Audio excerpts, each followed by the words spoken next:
السلام عليكم ورحمة الله وبركاته. إن الحمد لله نحمده ونستعينه ونستغفره ونعوذ بالله من شرور أنفسنا ومن سيئات أعمالنا. من يهده الله فلا مضل له ومن يضلل فلا هادي له. وأشهد أن لا إله إلا الله وحده لا شريك له وأشهد أن محمدا عبده ورسوله صلى الله تعالى عليه وعلى آله وصحبه وسلم تسليما كثيرا. يا أيها الذين آمنوا اتقوا الله حق تقاته ولا تموتن إلا وأنتم مسلمون. يا أيها الناس اتقوا ربكم الذي خلقكم من نفس واحدة وخلق منها زوجها وبث منهما رجالا كثيرا ونساء واتقوا الله الذي تساءلون به والأرحام إن الله كان عليكم رقيبا.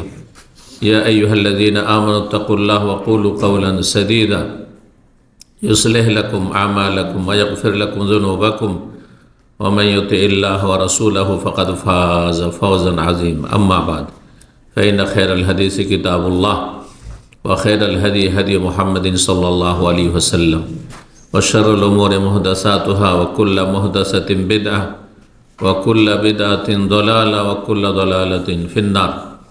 أعوذ بالله من الشيطان الرجيم.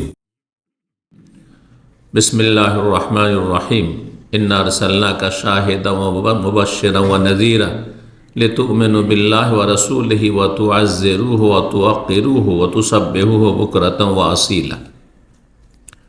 সম্মানিত ভাতৃমণ্ডলী, আল্লাহ রাব্বুল আলামিনের প্রশংসা এবং প্রিয় রাসূল সাল্লাল্লাহু আলাইহি সাল্লামের উপর অসংখ্য সালাত ও সালামের পর আজ বৃহস্পতিবার 2 রজব 1446 হিজরি মোতাবেক 2 জানুয়ারি 2025 আমাদের ধারাবাহিক বিষয়ভিত্তিক আলোচনা চলে আসছে গত কয়েক সপ্তাহ থেকে হক সম্পর্কে। অধিকার, আল্লাহ রাব্বুল আলামিন যেসব হকগুলি ফরজ করেছেন তার হক অথবা তার বান্দার হক যেগুলি ফরজ করেছেন, ধারাবাহিক আলোচনা আমরা শুরু করেছি। আল্লাহ রাব্বুল আলামিনের হক সম্পর্কে একটি আলোচনা করেছি। দ্বিতীয় আলোচনা ছিল গত সপ্তাহে বান্দার হক সাধারণভাবে, যাতে সমস্ত বান্দা শামিল। আর তৃতীয় হক আজকে আলোচনা হবে প্রিয় রাসূল সাল্লাল্লাহু আলাইহি সাল্লামের হক সম্পর্কে।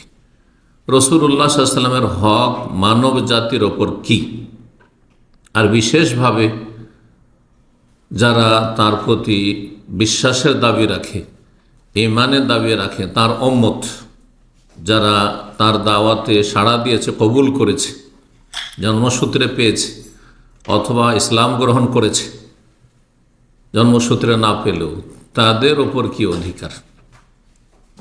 রাসূলুল্লাহ সাল্লাল্লাহু আলাইহি ওয়াসাল্লাম হক উম্মতের ওপর। উম্মত 2 ভাগে বিভক্ত, কথাটি এখানে জেনে নাও ভালো। উম্মতে দাওয়াত এবং উম্মতে ইজাবত। উম্মতে দাওয়া মানে এমন সমস্ত মানব জাতি যাদের দাওয়াতের উদ্দেশ্যে রাসূলুল্লাহ সাল্লাল্লাহু আলাইহি ওয়াসাল্লাম প্রেরিত হয়েছেন।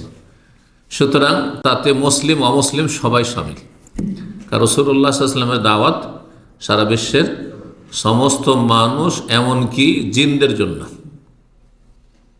ওয়া খালাকতুল জিন্না ওয়াল ইনসা ইল্লা লিয়াবুদুন। জিন এবং মানুষকে, সমস্ত মানুষকে আল্লাহ তার ইবাদতের জন্য সৃষ্টি করেছেন। ওমা আরসালনাকা ইল্লা কাফাতাল লিন্নাস, তোমাকে সমস্ত মানুষের জন্য আমি রসুল করে পাঠিয়েছি। ওমা আরসালনাকা ইল্লা রাহমাতাল লিল আলামিন, বিশ্বজাহানের জন্য রহমত স্বরূপ পাঠিয়েছি। এইভাবে ইন্নী রাসূলুল্লাহ ইলাইকুম জামিয়া, আমি তোমাদের সবার জন্য রসুল হয়ে এসেছি। বহু আয়াত কোরআনে কারিমে রয়েছে যে নবী সাল্লাল্লাহু আলাইহি ওয়াসাল্লামের রিসালাত, পেগাম সমস্ত বিশ্বের মানুষের জন্য, সমস্ত মানবতার জন্য।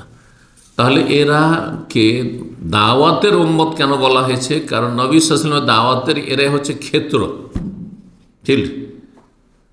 সবাই শামিল, তাতে মুসলিম অমুসলিম সবাই শামিল। তাহলে উম্মতের উপর রাসূলুল্লাহ হক মানে সমস্ত মানব জাতি যাদের উদ্দেশ্যে তিনি প্রেরিত হয়েছেন আল্লাহর পক্ষ থেকে, তাদের ওপর রাসূলুল্লাহ সাল্লাল্লাহু আলাইহি ওয়াসাল্লামের হক, অধিকার বা প্রাপ্য কী। আর আরেকটি বিশেষ অর্থে, একটু খাস অর্থে ব্যবহার হয়ে থাকে উম্মত। উম্মতে ইজাবা মানে যারা তার ডাকে সাড়া দিয়েছে। আজাবা ইউজিব মানে জবাব দেওয়া, ডাকে সাড়া দেওয়া। কেউ ডাকছে আর ডাকে সাড়া দিলে জবাব দিল সে। তো তারা কারা তাহলে? যারা রাসূলুল্লাহ সাল্লাল্লাহু আলাইহি ওয়াসাল্লাম এমন উম্মত যারা নবী সাল্লাল্লাহু আলাইহি ওয়াসাল্লামের দাওয়াতে কি করেছে? সাড়া দিয়েছে। তারা হচ্ছে মুসলিম। যারা মুসলিম, সে মুসলিম সৎকর্মশীল মুসলিম হোক, আর বেদাতি মুসলিম হোক, আর বিভিন্ন পাপে যে সমাজ বিরোধী বিভিন্ন পাপ যে রয়েছে, আর শিরক বিদআত ছাড়া অন্যান্য যেসব পাপগুলি মানুষ করে থাকে অধিকাংশ মানুষ, তারাই হোক, সবাই যেহেতু মুসলিম সম্প্রদায়ের অন্তর্ভুক্ত, সুতরাং তারা হচ্ছে নবী সাল্লাল্লাহু আলাইহি ওয়াসাল্লাম উম্মতে ইজাবা, অর্থাৎ যারা তাঁর ডাকে সাড়া দিয়েছে, যাদের পূর্বপুরুষরা তাঁর ডাকে সাড়া দিয়েছে, জি, জন্মসূত্রে ইসলাম পেয়েছে। তো রাসূলুল্লাহ সাল্লাল্লাহু আলাইহি ওয়াসাল্লামের হক আমাদের ওপর কি, এটা জানবো, তাহলে না হকগুলি আদায় করব। জানাই যদি না থাকে তো হক আদায় করব কি? এজন্য আগে জ্ঞান আর তারপরে আমল কর্ম। আগে জ্ঞান তারপরে কর্ম, এটা দিনের ক্ষেত্রে দুনিয়ার ক্ষেত্রেও। কেউ মোবাইল চালাতে জানে না, ওকে যদি সবচেয়ে দামি লেটেস্ট মোবাইল গিফট দিয়ে দেন, ও কি করবে ঘোড়ার ডিম? ও তো চালাতে অন অফ করতে জানে না, খুলতেই জানে না ও, জি, কিছুই বুঝে না ও। হ্যাঁ, কম্পিউটার অন অফ করতে জানেন। একসময় আমি এরকম ছিলাম, দামা প্রথম আসি, কম্পিউটার অন আর অফ জানতাম। অনটা শিখলাম প্রথম, পরে যে আমাকে দেখিয়ে দিয়েছে ওয়ান, সে চলে গেছে। তখন মাত্র এই ইসলাম সেন্টার এত সীমিত ছিল, 3-4 জন স্টাফ, আমরা মাত্র 2-3 দায়ী, সম্ভবত 2 জন, আর মদির আর সেকেন্ড মদির, ব্যাস। সৌদি 2 জন আর আমরা 3 জন, 5 জন, ব্যাস। আজকে থেকে 27 বছর আগে, 1420 হিজরির শুরুতে, জি। তো তারপরে যেহেতু ওখানে আছি, নতুন এসছি, চালাতে আছি, দেখতে আছি, শিখতে আছি। প্রথম 50 হাদিস একটি ছোট্ট আমার পুস্তিকা আছে, ওইটা লিখেছিলাম। মানে ওর ট্রেনিং হচ্ছে আর লেখাও হচ্ছে, একটা হাদিসের তর্জমা করা হচ্ছে। তো আর যে অফ করবো শেষখানে, হ্যাঁ, ওরা চলে গেছে, তারপরে এসব পরে আমি অফ করতে জানি না, কেমন করে কোনখানে ক্লিক করতে হয়, তারপরে কোনখানে শাট ডাউন করতে হয়, তাই জানি না। কী করছে, ডাইরেক্ট দিলাম ডাইরেক্ট বন্ধ করে, জি। এটা আমার জীবনের কথা। তো যদি নাই জানা থাকে তো আমল কর্ম কি করবেন আপনি? তো যারা রাসূলুল্লাহ সাল্লাল্লাহু আলাইহি ওয়াসাল্লামের হক সম্পর্কে কোনো জ্ঞানই রাখেন না, অজ্ঞ, তারা রাসূলুল্লাহ সাল্লাল্লাহু হকগুলি আদায় করবে বা কী করে? আর রাসূলুল্লাহ হক আদায় করাই হচ্ছে ইসলামিক লাইফ, ইসলামী জীবন। তো শুরু করি এই ভূমিকার পরে। সূরা আল ফাতহ আয়াত নম্বর 8 এবং 9 দুটো আয়াত রয়েছে, যাতে কিছু হকের দিকে আল্লাহ রাব্বুল আলামিন দিক নির্দেশনা দিয়েছেন। ইন্না আরসালনাকা শাহিদান ওয়া মুবাশশিরান ওয়া নাযীরা। আল্লাহ বলছেন, হে নবী, নিঃসন্দেহে আপনাকে আমি প্রেরণ করেছি শাহিদান, মানে সাক্ষী করে। আপনি আপনার উম্মত সম্পর্কে হাসরের মাঠে সাক্ষী দেবেন, সাক্ষী করে।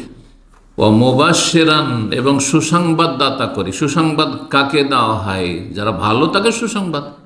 আপনি একটা কাজ ভালো করেছেন প্রতিষ্ঠানের, সুতরাং আপনার জন্য সুসংবাদ রয়েছে, আপনাকে আশ্বস্ত করা হচ্ছে যে আপনার এর উত্তম প্রতিদান আছে। সুসংবাদ তাহলে যারা নবী সাল্লাল্লাহু আলাইহি ওয়াসাল্লামের ডাকে সাড়া দিবেন, যারা ঈমানের সাথে সৎকর্মশীল হবেন, যা করণীয় তা করবেন, তাদের জন্য সুসংবাদ। মুবাশশিরান 2 নম্বর, ওয়া নাযীরা 3 নম্বরে, এবং সতর্ককারী, সাবধানকারী করে পাঠানো হয়েছে। সাবধান করতে হয় কাকে? ওয়ার্নিং দিতে হয় কাকে? যাদের আচার আচরণ ভালো নয়, যারা নবী সাল্লাল্লাহু আলাইহি ওয়াসাল্লামের কথা মানবে না, নবী সাল্লাল্লাহু আলাইহি ওয়াসাল্লামের নিয়ে আসা দিক নির্দেশনা নেবে না, যারা অবাধ্য হবে, যারা অবিশ্বাসী হবে, তাদেরকে সাবধান করে দেওয়া, সতর্ক করে দেওয়া। সতর্ক। এমন একটা সময় চলে আসবে যখন আর বিশ্বাস করার কোনো সুযোগ নেই, তো যখন আমল করার কোনো সুযোগ নেই, যখন ফিরে আসার, তওবা করার, সংশোধনের কোনো সুযোগ নেই, অর্থাৎ মালাকুল মউত এসে রূহ নিয়ে গেছে, শেষ। নাযীরা, সাবধান। এই অবস্থায় যদি চলে যাও, সোজা জাহান্নামে চলে যেতে হবে, পাপ থেকে ফিরে না আসলে।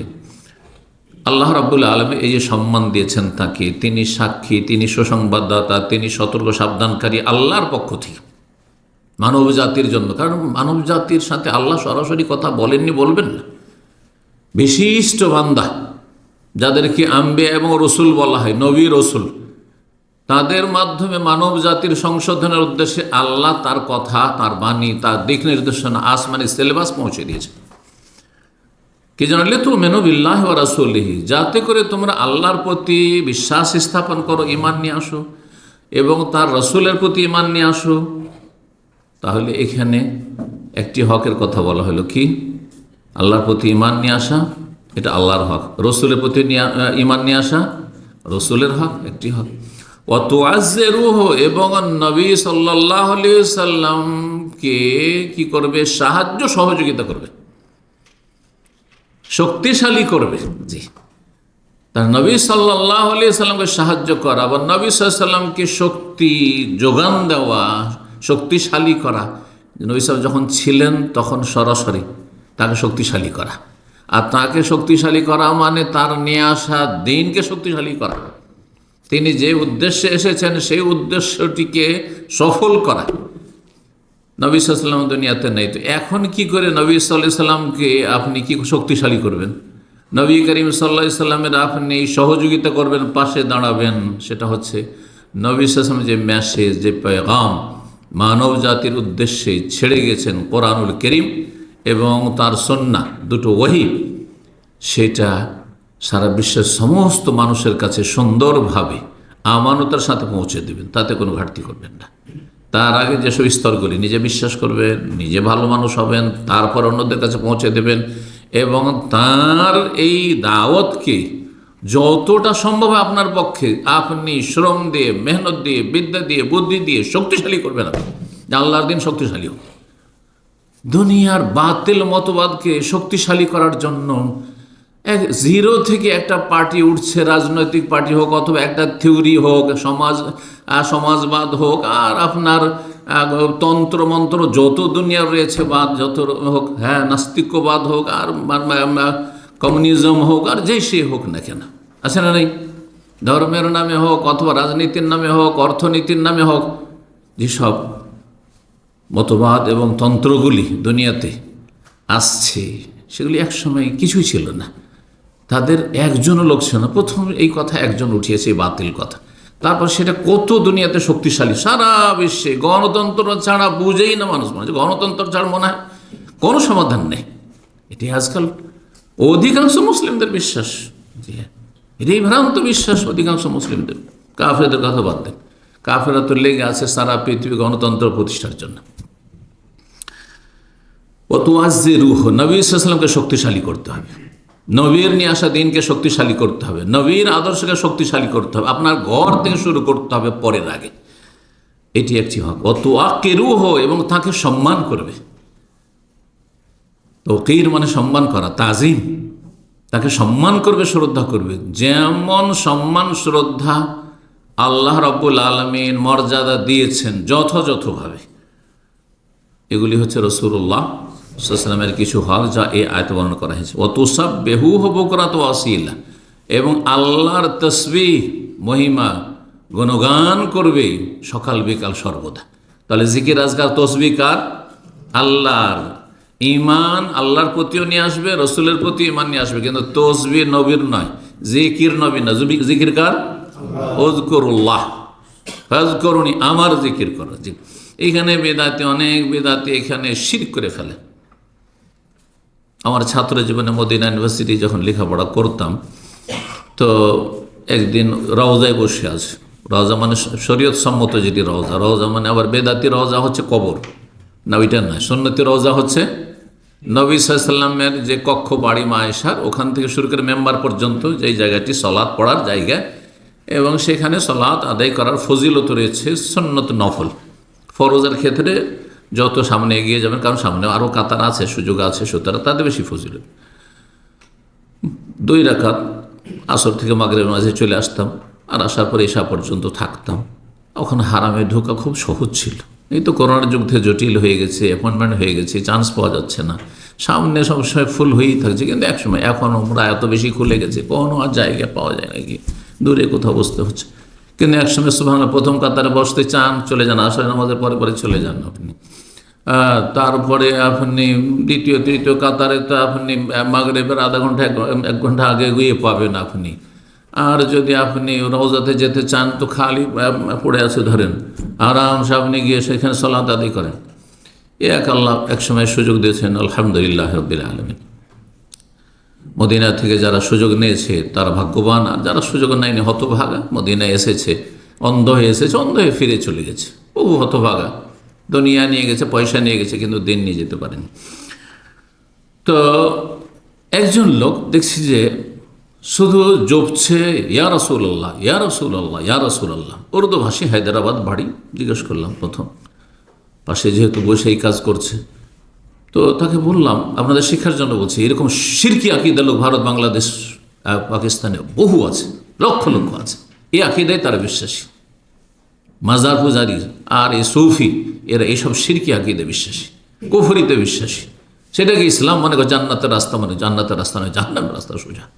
আল্লাহর হক অন্য কাউকে দেওয়া যাবে না, বোঝা গেছে না? যার হক যেটা সেটা তাকে দিতে হবে। বাবা মায়ের হক যদি ভাইকে না দেওয়া যায়, হ্যাঁ স্ত্রীকে দেওয়া যাবে? যে বাপ মায়ের হকটা এখন স্ত্রীকে দিয়ে দিলাম, যেহেতু স্ত্রী এসেছে বিয়ে করি, চলবে? এটাই যখন অচল, তাহলে কোথায় স্রষ্টা রব আর কোথায় সৃষ্টি? নবী সৃষ্টি, মখলুক। নবীকে দিয়ে দেবেন আল্লাহর হক? আশ্চর্য কথা, এত অজ্ঞতা। ইয়া রাসূলুল্লাহ, ইয়া রাসূলুল্লাহ জপছে। ভালো করে সালাম করে ঠান্ডাভাবে বলার চেষ্টা করলাম। বললাম যে আপনি কি করছেন? বলছে রসুলের জিকির করছি। রসুলের জিকির করছি। আমি বলি জিকির তো আল্লাহর রব্বি। তো আমি বলছি জিকির তো আল্লাহর, কোরআনে কারিমে যত আয়াত রয়েছে সব উযকুরুল্লাহ, আল্লাহর জিকির। ও যাকিরিন আল্লাহ কাসীরা, আল্লাহর জিকিরের কথা বলা হয়েছে। তখন অত টের পেয়ে গেছে যে এ তো হ্যাঁ ওহাবি আছে। কারণ তৌহিদের কথা বললে ওহাবি, সুন্নতের কথা বললে ওহাবি, আর শিরক বিদআতের কথা বললে একেবারে সিন্নি খাওয়া সুন্নি, সিন্নি খাওয়া সুন্নি। জি। তো বলছে আমাকে বলতে হবে না, মেজাজ গরম করে বলছে আমাকে বলতে হবে না, শেখাতে হবে না, আমি শিখে এসেছি। কি শিখে এসছেন? তো বলছে যে আমাকে আমার মুরব্বীরা, আমাদের হুজুর হজরতেরা শিখিয়ে দিয়েছে। হজরত সব কথা বলছে তৌহিদি জনতা, এরা মসজিদ ভাঙে, হ্যাঁ এরা ইসলামী মাহফিলে বাধা দেয়, এরা হচ্ছে তৌহিদি জনতা ইন্ডিয়া, বাংলাদেশ, পাকিস্তানে। তো কি শিখে এসছেন? বলছে আমাদের ওস্তাদেরা বলেছে, আমাদের হজরতেরা বলে দিয়েছে মক্কায় আল্লাহ জিকির করবে বেশি বেশি হজে গিয়ে, আর মদিনায় গিয়ে রসুলের বেশি বেশি জিকির করবে। বলো রসুলের জিকির করে আল্লাহর হক রসুলকে দিয়ে আপনি মুসলিম থাকবেন না শিরিক করলেন? শিরিক করলেন না। যেমন সেজদা কবরে করছেন, আপনি শিরিক করলেন। আল্লাহর হক আপনি জীবিত মৃত কাউকে দিতে পারেন না, কাউকে দিতে পারেন না। আপনি আপনার বাপকেও দিতে, মাকেও দিতে পারেন না, স্বামীকেও দিতে পারেন না কোনো মহিলা। এটা হচ্ছে ইসলাম। আল্লাহর হক আল্লাহর, যার যেটি হক সেটি আদায় করতে হবে। তো অতসাব্বেহ তসবিকার আল্লাহর, তোসাব্বেহ মানে তোসাব্বেহুন আল্লাহ। আর রাসূলুল্লাহ সাল্লাল্লাহু আলাইহি ওয়াসাল্লামের হক সম্পর্কে যখন আলোচনা চলছে, প্রথম সংক্ষেপে বলেনি, আর তারপর বিস্তারিত আলোচনা করি। 10টি হক আপনাদের সামনে পেশ করবো ইনশাআল্লাহ। যদিও সময় আমাদের অল্প, আর সময় অনুযায়ী আলোচনা করব। যখন সময় সংক্ষেপ তখন সংক্ষেপে আলোচনা করব। আল্লামা আবু বকর জাজাইরি রাহিমাহুল্লাহ তাআলা মদিনা ইউনিভার্সিটির একসময় ওস্তাদ ছিলেন। আমরা যখন মদিনার ছাত্র তখন তিনি অলরেডি মুরব্বী, রিটায়ার হয়ে গেছিলেন। কিন্তু মসজিদে নববীতে তার দর্শ হইতো, তফসির হইতো। তো ওই তফসিরটি 5 খণ্ডে ছেপেছে, এসারুত তাফসির, সংক্ষিপ্ত তফসির, সুন্দর আরবিতে। আর ওনার সিরাতের আলোচনা হইত। তো তিনি রাসূলুল্লাহ সাল্লাল্লাহু আলাইহি ওয়াসাল্লামের সিরাত লিখেছেন একটি, যে দর্শগুলো মসজিদ নবী দিয়েছেন সেগুলি কিতাবে আকারে কয়েকশো পৃষ্ঠা এসেছে। আমার কাছে বইটি আছে, হাজাল হাবিব, ইনি আমার প্রিয়, হাজাল হাবিব কিতাবের নাম সিরাতুন নবীর নাম। তিনি বলছেন যে রাসূলুল্লাহ সাল্লাল্লাহু আলাইহি ওয়াসাল্লামের ফরজ ওয়াজিব হক উম্মতের, ইন্নাল হুকুকাল ওয়াজিবাত আলা কুল্লি ফারদিন মিন আফরাদ হাযিল উম্মাহ, এই উম্মতের প্রত্যেক ব্যক্তি, যে কোনো স্তরের নর নারী, প্রতিটি ব্যক্তির ওপর রাসূলুল্লাহ সাল্লাল্লাহু আলাইহি ওয়াসাল্লামের যেসব হকগুলি ফরজ, সেগুলি হচ্ছে আশারা, 10টি। কয়টি? 10টি। তারপরে তিনি সংক্ষেপে শুধু গণিয়ে দিয়েছেন, আমি এখন গণনা করিয়ে দিই, কারণ অনেকে 5 মিনিট শোনা শ্রোতা, 3 মিনিট শোনা শ্রোতা, তারপর দিবের টান দেবে 1 ঘন্টার লেকচার, চলো 3 মিনিট শুনলাম কি বলছে, হয়ে গেল কাজ। এসব অলসদের জন্য অন্তত জেনে নিই যে নবী সাল্লাল্লাহু আলাইহি ওয়াসাল্লামের হক এর পয়েন্টগুলি জানুক। আল ইমান বেহি 1 নম্বর, তার প্রতি ইমান নিয়ে আসা। 2 নম্বর হচ্ছে মাহাব্বাতহু, তাকে ভালোবাসা। 3 নম্বর হচ্ছে তার আনুগত্য করা। 4 নম্বর হচ্ছে মোতাবাতহু, তার অনুসরণ করা। আনুগত্য আর অনুসরণে কিছুটা ভাষাগত পার্থক্য আছে আর ভাবগত পার্থক্য আছে। আল ইক্তেদা বেহি, তার অনুকরণ করা, ইক্তেদা।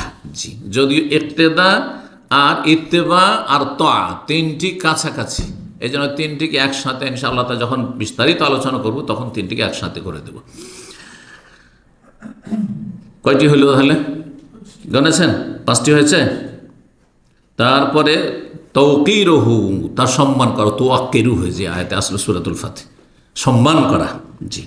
তাজিম ও শানহি, তার যে আল্লাহ উঁচু মর্যাদা দিয়েছেন আর তাকে আল্লাহ উন্নীত করেছেন, সবচেয়ে উপরে উঠিয়েছেন, সমস্ত সৃষ্টি জগতের মধ্যে সবচেয়ে শ্রেষ্ঠ ব্যক্তিত্ব রাসূলুল্লাহ সাল্লাল্লাহু আলাইহি ওয়াসাল্লাম, সৈয়দুল আম্বিয়া, সমস্ত নবীদের যিনি সবচেয়ে শ্রেষ্ঠ নবী, শ্রেষ্ঠ রাসূল এবং খাতামুন নবী, সর্বশেষ নবী, তারপরে কোনো নবী আসবে না, তার মর্যাদার কথা আলোচনা করা এবং তার মর্যাদার কথা চর্চা করা। জি। কয়টি হইল? 6টি হয়েছে, 7টি হয়েছে। তারপরে তার হিতাকাঙ্ক্ষী হওয়া, ওজুবিনাস, তার হিতাকাঙ্ক্ষী। যে যার হিতাকাঙ্ক্ষী হয় তার নিজে তো ক্ষতি করবে না, ক্ষতি হইতেও দেবে না, এর নাম হচ্ছে হিতাকাঙ্ক্ষী হওয়া, শুভ আকাঙ্ক্ষা করা। কয়টি হলো? 8 হয়ে গেছে। মাহাব্বাতু আহলে বাইতিহি ওয়া আসহাবিহি, তার আহলে বাইত, নবী সাল্লাল্লাহু আলাইহি ওয়াসাল্লামের বংশকে ভালোবাসা, বংশের যারা মুমিন মুসলিম, কাফেরকে নয়। নবী সাল্লাল্লাহু আলাইহি ওয়াসাল্লামের বংশ তো আবু তালেব, কাফেরকে ভালোবাসা হারাম। জি। কুফর অবস্থায় যারা দুনিয়া থেকে চলে গেছে, হ্যাঁ কুফর অবস্থা আছে, তাদেরকে দাওয়াত দেন, হেদায়েত হোক, ঠিক আছে, হেদায়েতের রাস্তা খোলা আছে, তাদের হেদায়েতের জন্য দোয়া করেন। কিন্তু কুফরের অবস্থায় মরে যাওয়ার পরে কারো জন্য কল্যাণের দোয়া করা, রুহের মাগফিরাত, হারাম, কাবিরা গুনাহ। তো তার বংশের যারা মুমিন মুমিনা তাদেরকে বিশেষভাবে ভালোবাসা, আর সাহাবায়ে কেরামদেরকে ভালোবাসা, তার সাথী সঙ্গীদেরকে ভালোবাসা।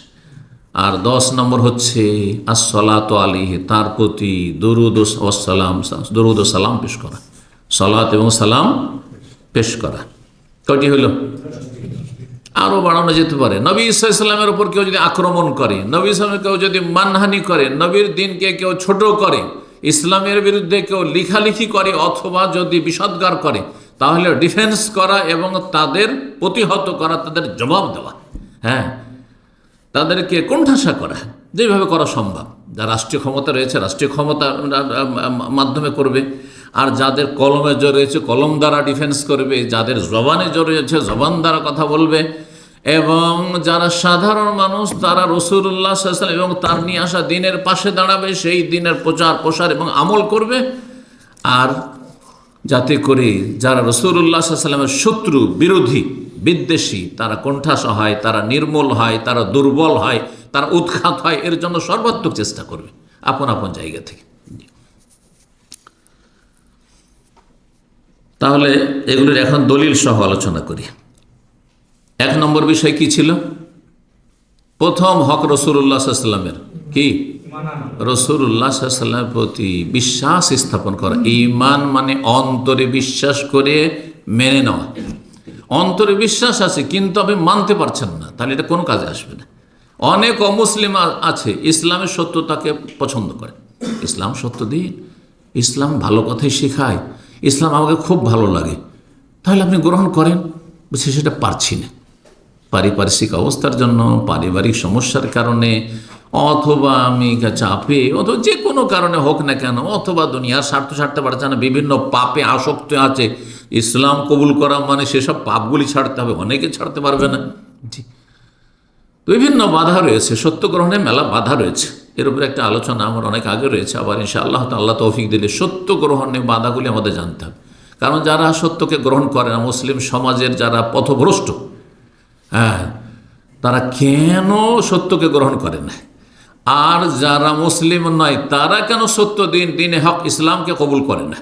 বাধাগুলি দূর হয়ে গেলে অবশ্যই কোনো আপত্তি থাকবে না, কিন্তু বাধাগ্রস্ত হচ্ছে, বিভিন্নভাবে বাধাগ্রস্ত হচ্ছে।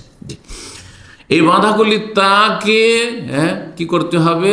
দূর করার চেষ্টা করতে হবে। এই নয় যে আমার দায়িত্ব, তারও দায়িত্ব আছে যে তুমি একজন বিবেক সম্পন্ন মানুষ, সুতরাং তোমাকে সেই বাধাগুলি দূর করার চেষ্টা করতে হবে তোমার লাইফ থেকে।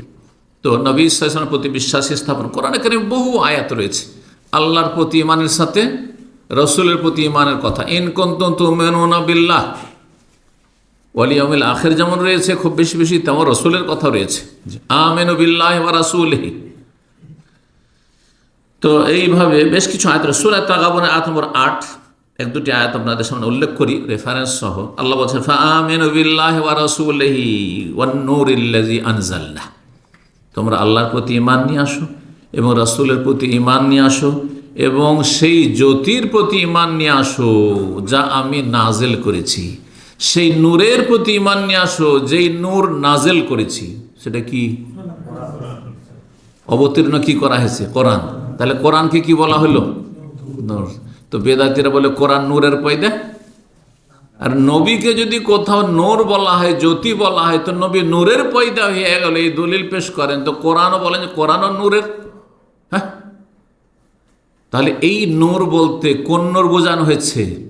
হ্যাঁ, যে নূর থেকে, মানে এই যে লাইট, নূর মানে কি? এই যে আলো, আলো জ্বলছে, এই আলো থেকে তৈরি, যেমন ফেরেশতা নূর থেকে, নার থেকে, আগুন থেকে তৈরি সৃষ্টিকে জিন জাতি।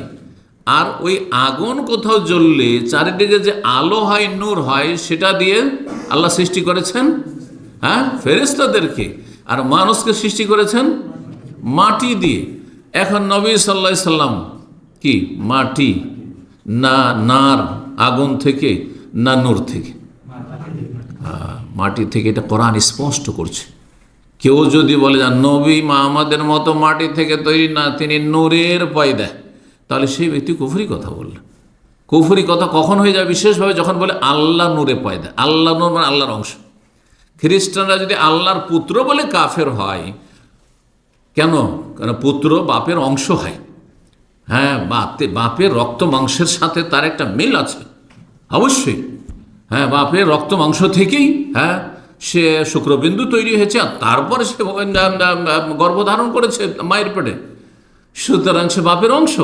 এই জন্য খ্রিস্টানরা কাফের যে আব্দুল্লাহকে, আল্লাহর বান্দাকে ঈসা আলাইহিস সালাম কি করলো? ইবনুল আল্লাহর পুত্র বানিয়ে দিয়ে কাফের হয়েছে। যারা নুরুল্লাহ বলবে, আর যে জাল হাদিস তারা বলে, সেটাতে নুরুল্লাহর কথা রয়েছে। আউয়ালা মা খালাকাল্লাহু নূরি ওয়া কুল্লুল খালাইকু মিন নূরি ওয়া আনা মিন নূরিল্লাহ। কোন হাদিসের কিতাবে এই হাদিস পাবেন না, কিন্তু আমাদের দেশে বেদাতি সমাজের বক্তা জাহেলদের কাছে এই হাদিস পাবেন আপনি। আর মিলাদের ওই বেদাতি কিতাবে পাবেন আপনি, কোন হাদিসের কিতাব পাবেন না হাদিস। শুধু এই 2-4টি হাদিস নয়, যত হাদিস আপনি বুখারী, মুসলিম, আবু দাউদ, নাসাই, তিরমিজি, ইবনে মাজাহ, মুসনাদ আহমদ, আর আপনার মুস্তাদরাক হাকিম, কোনো কিতাব পাবেন না।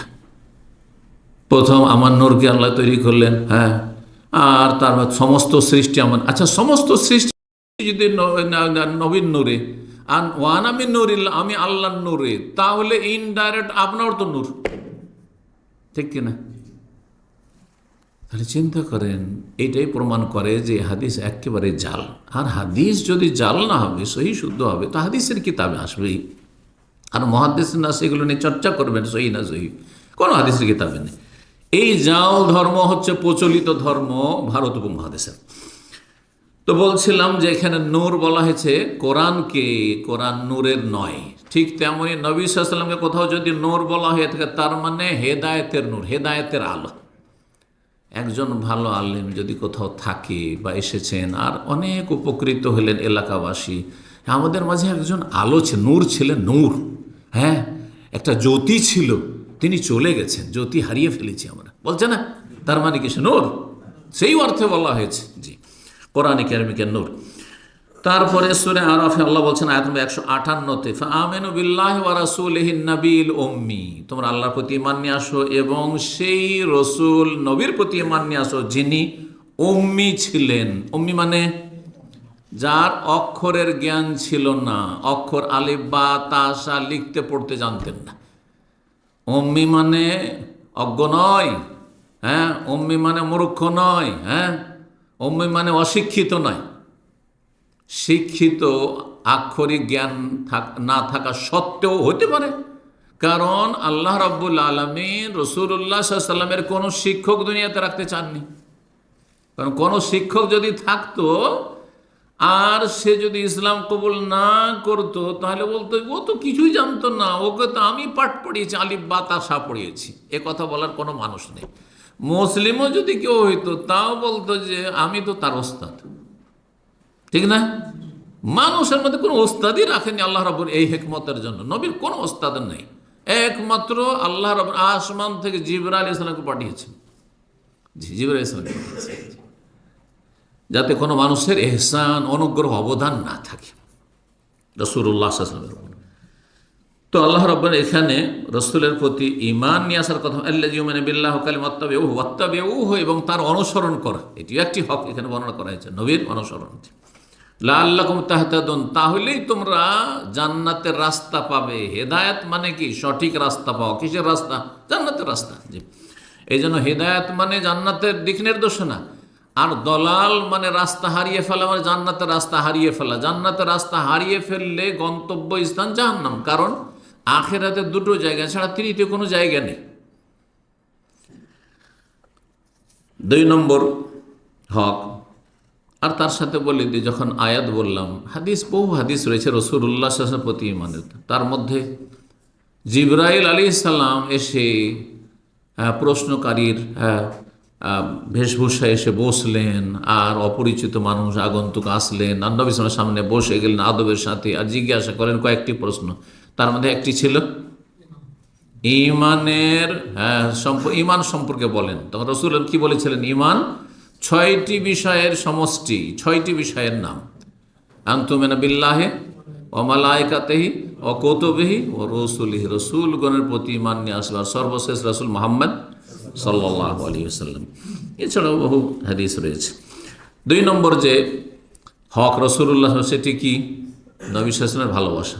নবী সাল্লাল্লাহু আলাইহি ওয়াসাল্লামের ভালোবাসা কোরআনে ও হাদিস স্পষ্ট যে রাসূলুল্লাহ সাল্লাল্লাহু আলাইহি ওয়াসাল্লামের ভালোবাসা প্রতিটি মানুষের উপর ফরজ, আর বিশেষভাবে যারা রাসূলুল্লাহ সাল্লাল্লাহু আলাইহি ওয়াসাল্লামের প্রতি ঈমানের দাবিদার মুসলিম, তাদের উপর নবী সাল্লাল্লাহু আলাইহি ওয়াসাল্লামের ভালোবাসা ফরজ। আজকাল বিভিন্ন দুনিয়ার যেসব ভাইরাল ব্যক্তি, তাদেরকে আজকাল আর একটা ভাষা কি বলা হচ্ছে ইংরেজিতে? হ্যাঁ, সেলিব্রিটি। মাশাআল্লাহ, সেলিব্রিটি। এদের যে ফ্যান, চিন্তা করো। অথচ মুসলিম, ওকে বলেন নবী সাল্লাল্লাহু আলাইহি ওয়াসাল্লাম কিছুই জানে না, জানেও না, মানেও না, আরও ভালোবাসাও জানে না, কিছুই জানে না। কিসের নবীর উম্মত? শুধু জন্মসূত্রে নবীর উম্মত, কোনো কাজে আসবে না, এগুলো কোনো কাজে আসবে না। নবী সাল্লাল্লাহু আলাইহি ওয়াসাল্লামের ভালোবাসা সমস্ত কিছুর চাইতে, সবার চাইতে বেশি হইতে হবে, নিজের জীবনের চাইতে বেশি ভালোবাসা হইতে হবে। এই মর্মে বহু আয়াত এবং হাদিস রয়েছে, কোরআন সুন্নাহ দ্বারা প্রমাণিত। সূরা তওবার আয়াত নম্বর 24, আয়াতটি লম্বা রয়েছে। আল্লাহ বলছেন, কুল ইন কানা আবাউকুম, হে নবী তুমি মানব জাতিকে জানিয়ে দাও যে তোমাদের বাবারা, মানে তোমাদের পূর্বপুরুষ, বাপ দাদা নানা ওপরে যত আছে, তোমাদের বংশবলী পূর্বপুরুষ, ও আবনাও, তোমাদের সন্তানাদি, তোমাদের ছেলেমেয়েরা, ছেলেমেয়েদের ছেলেমেয়েরা, ওয়া ইখওয়ানুকুম, তোমাদের ভাই বোনেরা, ওয়া আজওয়াজুকুম, তোমাদের স্ত্রী স্বামীরা, ওয়া আশিরা, তোমাদের বংশবলী, ওয়া আমওয়ালুন, তোমাদের ধন সম্পদ, ইখতারাফতুমুহা, যেগুলি তোমরা উপার্জন করেছো, ওয়া তিজারাতুন তাখশাউনা কাসাদাহা, এবং তোমাদের ব্যবসা বাণিজ্য, যে ব্যবসা বাণিজ্য মন্দা হওয়ার সবসময় একটা চিন্তা লেগে থাকে, আশঙ্কা থাকে। যতই উন্নতি করুক ব্যবসায়ীরা, সবসময় একটা চিন্তা থাকে, কি জানি কখন যে ডাউন হয়ে যায়, কখন যে অবস্থা খারাপ হয়ে যায়, টেনশনে থাকে। এটি পার্থক্য সুদের সাথে ব্যবসার। সুদে কোনো চিন্তা নেই, টাকা দিয়েছি, টাকা ফিক্সড ডিপোজিট করেছি, মাসের মাস এত টাকা আসবে। এই জন্য সুদ হারাম, কোনো রিস্কও নেই, আর লাভ লসের কোনো ইয়ে নেই, লাভ ছাড়া লসের কোনো সম্ভাবনা নেই, আর কোনো চিন্তাও নেই, আচ্ছা শ্রমও নেই। মানুষের এত একটা খারাপ স্বভাব রয়েছে যে মানুষ যদি শ্রমহীন হয়ে যায়, কর্মহীন হয়ে যায়, কাজকর্ম করে শুধু ঘুমায়, খাই দেয়, খাই দেয়, ঘুমায়, খাই দেয়, ঘুমায়, তাহলে ওর মতো বেকার কোনো কিছু নেই, একেবারে অকেজ হয়ে যাবে। তো সুদি সিস্টেম সেটি ব্যক্তি পর্যায়ে হোক আর ব্যাংকিং পর্যায়ে হোক, আন্তর্জাতিক বা জাতীয় পর্যায়ে হোক, এই সুদি সিস্টেম মানব জাতিকে কর্মহীন করে দেবে। আজকাল বহু মানুষের কথা শুনবেন, অমুসলিমদের মধ্যে তো অনেক আছে, হিন্দুদের মধ্যে আমি জানি, আর আপনার মুসলিম বহু পরিবার এরকম আছে, জমি জায়গা আছে, আর এইসব তো কিছু হচ্ছে না, বিক্রি করে ফিক্সড ডিপোজিট করে দিল। মাসে আমার সংসার চালাতে 20,000 30,000 টাকা খরচ হয়, এই যে ফিক্সড ডিপোজিট 5 লাখ টাকা করে দিয়েছি, 10 লাখ টাকা করে দিয়েছি, এর থেকে মাসের মাস 20-30 হাজার টাকা আসতে আছে, আমার সংসার চলতে আছে। বহু লোক এই অসৎ পথ ধরেছে, বুঝতে পেরেছেন? এতে কি হবে? ও তো জানছে যে মাসের মাস আসবে, ব্যাংক থেকে উঠিয়ে নিয়ে আসবো, খাবো, ব্যাংক থেকে উঠিয়ে নিয়ে আসবো, খাবো, জীবনে কোনোদিন কর্মঠ হতে পারবে না। ইসলাম সেটা চায় না। মানুষকে আল্লাহ সৃষ্টি করেছেন, লাকাদ খালাকনাল ইনসানা ফি কাবাদ, দুনিয়াতে আপনাকে মেহনত করতে হবে, পরিশ্রম করতে হবে, শ্রম দিতে হবে, ব্রেন, বুদ্ধি, শরীর, স্বাস্থ্য ইত্যাদি, আপনার বিদ্যা বুদ্ধি লাগাইতে হবে, তারপরে দুনিয়া উপার্জন করতে হবে, তাহলে আপনি কখনো অকেজ হবেন না। তো আল্লাহ বলছেন যে ওমাসাকিন তারদাউনা, ব্যবসা বাণিজ্যের পরে আর যে সব তোমাদের বাসভবন, বাড়ি ঘর রয়েছে, যেগুলি খুব পছন্দ করে, নিজের বাড়ি কত পছন্দ, আর সেটাও যদি আপনার পয়সা খরচ করে ভালো মন মতো একটা বাড়ি করতে পারে, তারদাউনা, খুব পছন্দ করো তোমরা, এগুলি যদি কি হয়ে যায়, আত্মীয় স্বজন, আপনজন এবং ধন সম্পদ, ব্যবসা বাণিজ্য, বাড়ি ঘর, গাড়ি বাড়ি, নারী, কেউ গাড়ির পিছনে ছুটছে, কেউ নারীর পিছনে ছুটছে, এগুলি যদি আহাব্বা ইলাইকুম মিনাল্লাহি ওয়া রাসূলিহি, তোমাদের কাছে অধিক প্রিয় হয়ে যায় আল্লাহর চাইতে এবং তার রাসূলের চাইতে, তাহলে তোমাদের জন্য কঠিন শাস্তি রয়েছে, ভয়াবহ পরিণাম রয়েছে। ও জিহাদিন ফি সাবিলিহি, আল্লাহর রাস্তার জিহাদ তো ভুলেই গেছো, বরং জিহাদের ওপর তো ইহুদিদের ফতোয়া মুসলিম সমাজেও চালু হয়ে গেছে যে জিহাদ মানে সন্ত্রাস। জিহাদ আর সন্ত্রাসে কোনো পার্থক্য অধিকাংশ মুসলিমরা করে না। জিহাদের জিম শুনলে মনে করে একটু সন্ত্রাস, অথচ জিহাদ আলাদা জিনিস আর সন্ত্রাস আলাদা। সন্ত্রাস আপন জায়গায় ঠিক আছে, এখন নিরীহ মানুষকে যদি ভীত সন্ত্রস্ত করে, নির্দোষী মানুষকে ভীত সন্ত্রস্ত করে, মুসলিম হোক আর অমুসলিম, শান্তিতে বসবাস করছে, তাহলে সেটা অবশ্যই সন্ত্রাস, সেটা অবশ্যই জঙ্গিবাদ, সেটা অবশ্যই ফাসাদ, জিহাদ নয়। কিন্তু আচ্ছা, শর্ত নেই, নিজেরাই শুরু করে দিল, এইটাও ফাসাদ, কারণ এতে আপনি লাভ কিছুই করে দেবেন না, আপনি আরো ক্ষতি করছেন। কিন্তু যদি ইসলামে যেসব শর্ত রয়েছে এবং প্রয়োজনীয়তা রয়েছে সেগুলি সব ঠিক থাকে, তার মধ্যে গুরুত্বপূর্ণ শর্ত হচ্ছে যে নেতৃত্ব থাকতে হবে, সেটা রাষ্ট্রীয় নেতৃত্ব, এই নয় যে কোনো একজন হয়ে গেল, দাঁড়িয়ে গেল আর তার পিছনে হই হই করে বোকার মতো ছুটলেন, না না না, এরা ফাসাদি। তাহলে জিহাদ আর আপনার সন্ত্রাসে পার্থক্য অবশ্যই করতে হয় একজন মুসলিমকে। আর অধিকাংশ মুসলিম আরে চোর ডাকাতের কথাও যদি শোনে, ভয় লাগে না যে চোর ডাকাতের সাথে দেখা করে, কিন্তু যদি শোনে আরে অমুককে উঠিয়ে নিয়ে গেছে, আর কি, না না না, ওর সাথে সম্পর্ক রাখা যাবে না, হতে পারে কিছু করেছে। তার মানে ইহুদিরা যে জিহাদকে সন্ত্রাস বলে পৃথিবীটা একটা ত্রাস সৃষ্টি করেছে, ভীত সন্ত্রস্ত করেছে এবং ইসলামকে বদনাম করার চেষ্টা করেছে, এই এজেন্ডা প্রতিষ্ঠা করছে বা এর প্রচার প্রসার করছে আর এটা বাস্তবায়ন করছে এক শ্রেণী অসৎ মুসলিমরা। জি, আল্লাহ যেন সঠিক বুঝ দান করেন এবং হককে হক বলে চিহ্নিত করার তৌফিক দান করেন, বাতিলকে বাতিল বলে চিহ্নিত করার তৌফিক দান করেন। সন্ত্রাস হচ্ছে, জঙ্গিবাদ হচ্ছে বাতিল, আর জিহাদ হচ্ছে হক, ওয়া জিহাদিন ফি সাবিলিল্লাহ। কিন্তু জিহাদ মানে অমুসলিম মারা নয়, জিহাদ মানে কাফের মারা নয়। যে আপনাকে মারতে চাবে তাকে মারতে হবে, কিন্তু আপনি এই ক্ষমতা রাখি না, কারণ আমি আপনি করতে গিয়ে সামলাতে পারবো না। এই জন্য রাষ্ট্রীয় ক্ষমতা লাগবে। তারপরে বিজয়ের সম্ভাবনা আছে কিনা, আর সেগুলি সম্পর্কে বিজ্ঞ ওলামাদের পরামর্শে রাষ্ট্রীয় ক্ষমতায় যারা আছেন তারা সিদ্ধান্ত নেবেন। জি, তো যাই হোক, সেদিকে আর না গিয়ে আসল বিষয়ের দিকে ফিরে আসি। যদি আল্লাহ এবং রসুলের চাইতে বেশি ভালোবাসার হয়ে যায় দুনিয়ার সামগ্রীগুলি বা দুনিয়ার প্রিয়জনরা, ফাতারাব্বাসু, তাহলে প্রতীক্ষা করো, অপেক্ষা করো, থামো। বলেন না, আচ্ছা থাম, দেখছি তোকে। ফাতারাব্বাসু হাত্তা ইয়াতি আল্লাহ বিআমরিহি, আল্লাহ তার আযাবের নির্দেশ নিয়ে আসছে, আল্লাহ তার শাস্তির নির্দেশ। দেখেন আযাব, হ্যাঁ আযাবের শেষ নেই, বহু আযাব, সেগুলি বলে শেষ করা যাবে না। জি, আল্লাহু লা ইয়াহদিল কওমাল ফাসিকিন, পাপিষ্ট জাতিকে আল্লাহ হেদায়েত করে না, জান্নাতের রাস্তা দেখান না। তাহলে যারা আল্লাহ এবং রসুলের চাইতে বেশি দুনিয়ার সামগ্রীকে, দুনিয়ার স্বার্থকে ভালোবাসে, আর রসুলের ভালোবাসার হদিস নেই, হ্যাঁ, তারা হচ্ছে ফাসেক সম্প্রদায়, পাপিষ্ট সম্প্রদায়।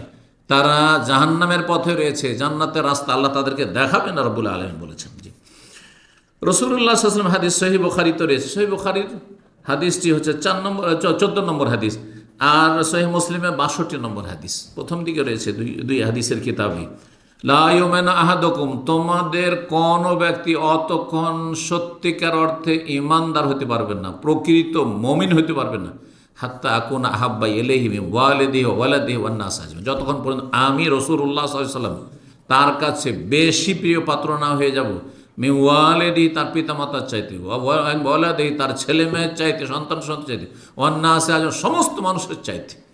ওমর রাদিয়াল্লাহু তাআলা আনহু একদিন, ওই হাদিসটি সহিহ বুখারীতে রয়েছে, বললেন, ইয়া রাসূলুল্লাহ, আপনার ভালোবাসা ফরজ, আর আমি আপনাকে সবচেয়ে বেশি ভালোবাসি আমার জীবনের পরে।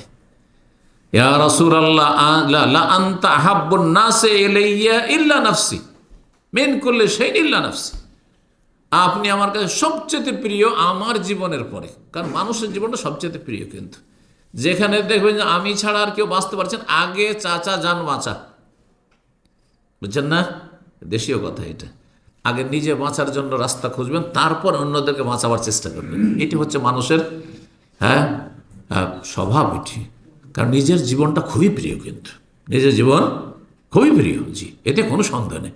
তো নবী সাল্লাল্লাহু আলাইহি ওয়াসাল্লাম এই কথা শোনার পরে বললেন যে এতটা যথেষ্ট নয়, হাত্তা মিন নাফসিক, যতক্ষণ তোমার জীবনের চাইতে বেশি রাসূলুল্লাহকে ভালো না বাসবে সাল্লাল্লাহু আলাইহি, ততক্ষণ পর্যন্ত তুমি খাঁটি মুমিন হতে পারবে না।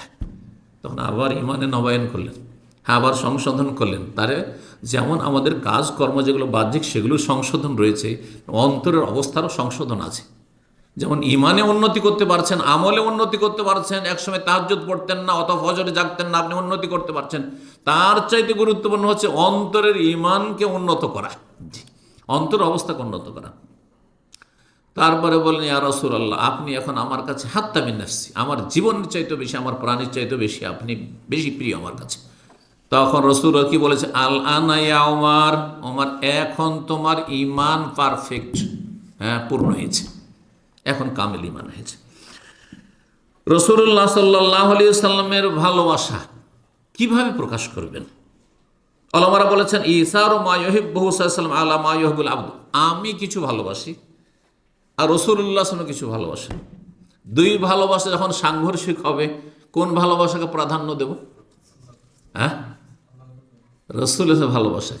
রাসূলুল্লাহ সাল্লাল্লাহু আলাইহি ওয়াসাল্লামের ভালোবাসা হচ্ছে যে দ্বীনের ফরজ ওয়াজিব আদায় করতে হবে, হারাম নাজায়েজ থেকে বেঁচে থাকতে হবে, যেগুলি সুন্নাত সেগুলি সুন্নাত, ঠিক না, বেদাত সেগুলি বেদাত।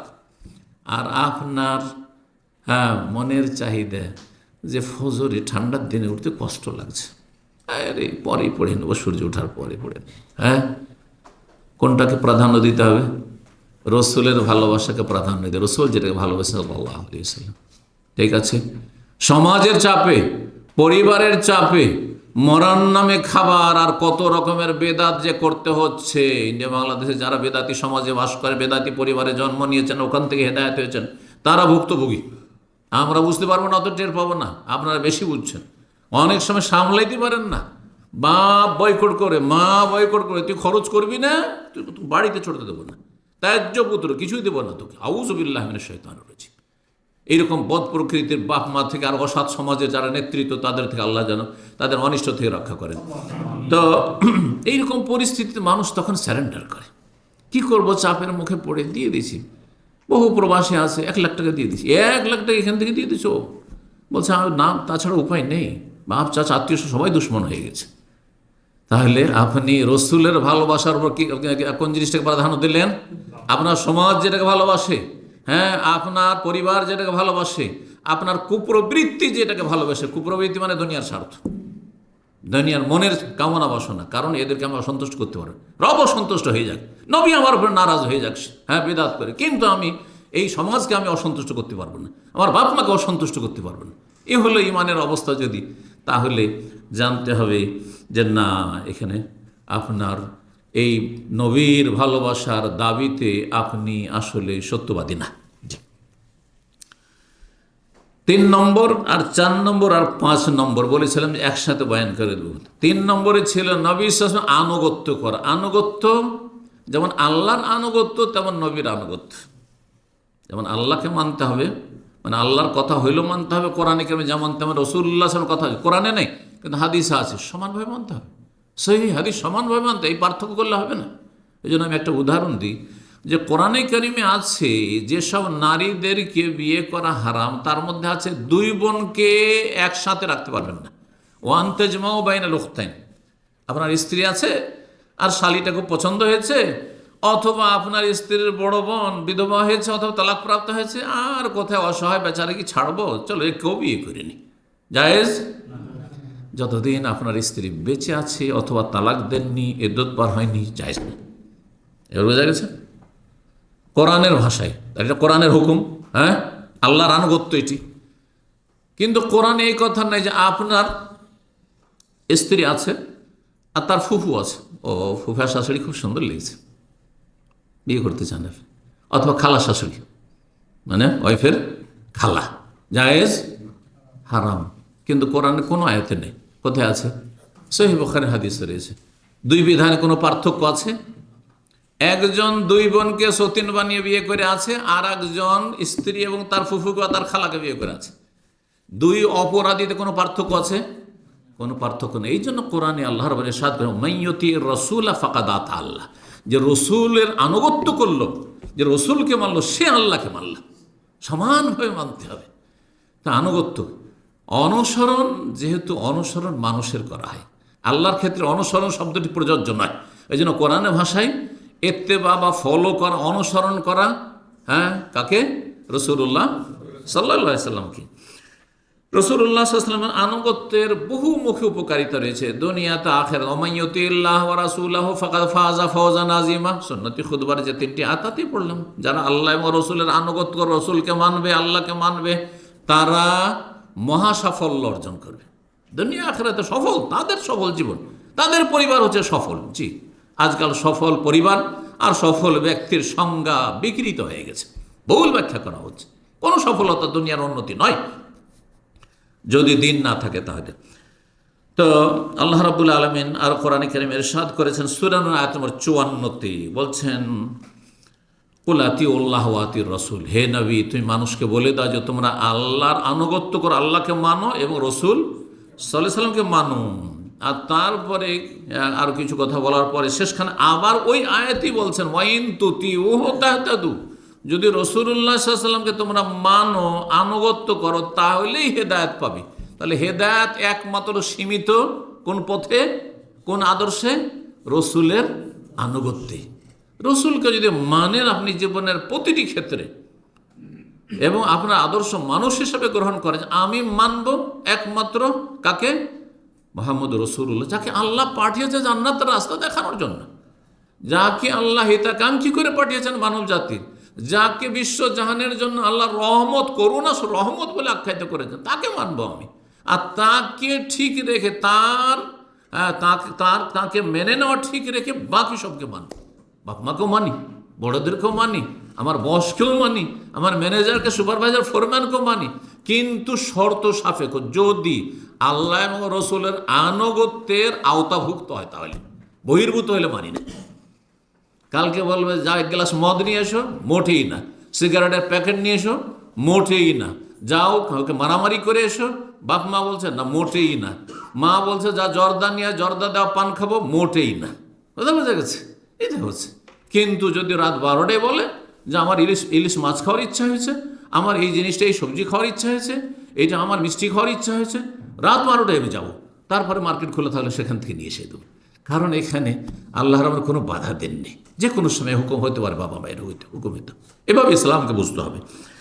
তো আল্লাহ রাব্বুল আলামিন আনুগত্যের কথা কোরআনে কারিমে বহু জায়গায় বর্ণনা করেছেন। রাসূলুল্লাহ সাল্লাল্লাহু আলাইহি ওয়াসাল্লাম যেমন আল্লাহর আনুগত্যের কথা। আনুগত্য শুধু আল্লাহ এবং রসুলের নয়, সরাসরি আল্লাহর আনুগত্য, সরাসরি রসুলের আনুগত্য। কারণ বহু কথা রয়েছে যে আল্লাহর কালামে, কোরআনে নেই, কিন্তু হাদিসে আছে। হ্যাঁ, সেই ক্ষেত্রে এই কথা বললেন, কোরআনে থাকলে ওই হাদিসটা মানবো, চলবে না? চলবে না।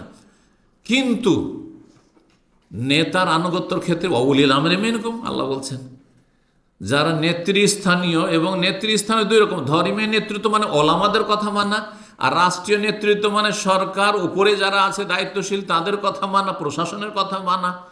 কিন্তু তাদের আনুগত্য আল্লাহ এবং রাসূলের আনুগত্যের আওতাভুক্ত হইতে হবে, তার বাইরে হইলে হবে না। জি।